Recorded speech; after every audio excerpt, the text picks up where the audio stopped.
Wallahi, start preparing for Ramadan by doing what?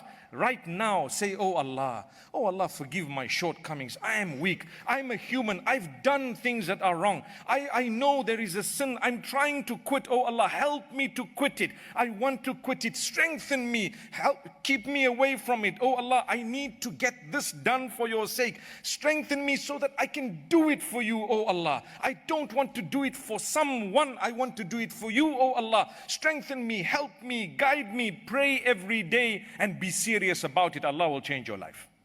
Allah will change your life. Don't worry about what people think about you. It means nothing. When you're dressed appropriately, they still think bad about you. When you're dressed inappropriately, they still think bad about you. When you're practicing, they still think bad about you. When you're not practicing, they still think bad about you. So don't worry about that. It's Allah Almighty whom we need to be concerned about.